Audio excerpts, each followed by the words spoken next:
A minha pergunta é, se nós fôssemos tentar fazer uma espécie de ranking das obras que são mais consideradas mais importantes dele, ainda que não sejam um ranking oficial, pelo que o senhor tem visto, né? Quais são as que o senhor colocaria nessa ordem, assim, as de destaque, pelo menos? Ok, eu acho que a gente tem pelo menos 3 tipos de obras que são importantes de Edwards. Eu Uhum. colocaria a primeira como sendo teológica, que são as obras em que ele tratou de temas clássicos. Então, exemplo, Liberdade da Vontade é uma obra importantíssima, não é à toa que na coletânea do Edwards é o volume 1, é o Liberdade da Vontade. Por quê?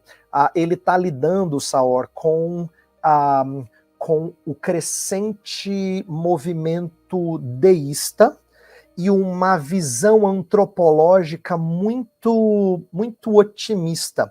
O que ele chama de arminianismo em alguns contextos nem é um arminianismo evangélico, é quase que um deísmo mesmo, mas ele chama muitas vezes de arminianismo. Ele está combatendo, como um calvinista que ele era, ele está combatendo uma visão muito alta do ser humano que não leva em consideração de como a nossa vontade é cativa de uma inclinação pecaminosa. Ele mostra como é que a nossa vontade funciona. Ela não funciona como uma mola que não tem, digamos assim, força para nenhum dos lados, que sempre volta para o centro e pode escolher tanto uma coisa quanto outra indistintamente. Não é verdade. Então, liberdade da vontade, ele vai argumentar como nós sempre escolhemos aquilo que o nosso coração mais ama. Ele é um cara que teve sacadas muito interessantes nessa área do entendimento das escolhas do coração humano. Ele escreveu uma obra sobre pecado original, que também é significativa. Ele escreveu outras obras que são menos famosas, mas também são interessantes, em outros temas teológicos. Mas eu destacaria essas duas, juntamente com agora uma Afeições segunda religiosas? categoria de escritos. Desculpa, você falou alguma coisa, eu me perdi. Perguntei se afeições Isso. religiosas entrariam nessa... Então, eu chamaria de segundo tipo de literatura, são as literaturas que não deixam de ser teológicas, mas elas têm um elemento empírico ali também, que foram as obras Legal, que ele escreveu na área de avivamento. Não é? Então, entendi. as obras sobre avivamento, elas são uma segunda categoria de obras importantes que ele escreveu, porque nós conhecemos, e a mais famosa é Afeições Religiosas, mas ela é a última de mais ou menos 5 obras que ele escreveu.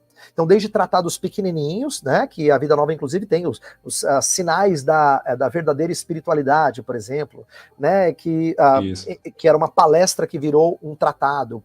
Depois ele escreveu uma outra que não tem em português. Ele escreveu a narrativa pessoal, que tem pela Shed, que na verdade é a sua narrativa de como o primeiro despertamento que ele experimentou, mais local, ele narra como aconteceu. Então é uma espécie, todo mundo fala assim que é uma espécie de morfologia da conversão.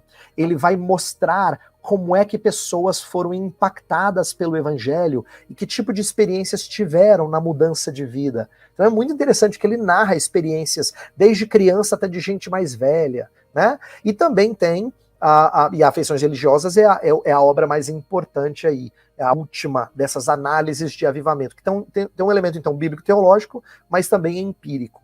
E o terceiro tipo de obras que eu acho que vale a pena a gente destacar são aquelas que deixaram um legado inquestionável. São obras mais de cunho missiológico, e talvez a melhor delas seja o Diário do David Brainerd. Por quê? Porque o Diário do David Brainerd foi a literatura, o único livro de Edwards que desde que foi publicado nunca saiu de ser impresso. Nunca. Uau. Desde o século XVIII ele sempre está sendo impresso, isto é, ele nunca esgota, ele nunca fica esgotado, porque é uma literatura devocional que ganhou uma projeção muito grande no movimento missionário do século XIX. David Brainerd virou o livro de cabeceira de vários missionários, gente que foi para o campo no século XIX, encorajados pelo ímpeto desse jovem. E como é que esse jovem ficou conhecido? Ele não era famoso, foi Edwards que o deixou famoso quando publicou o diário dele com uma conclusão em que ele vai explicar algumas coisas sobre David Brainerd.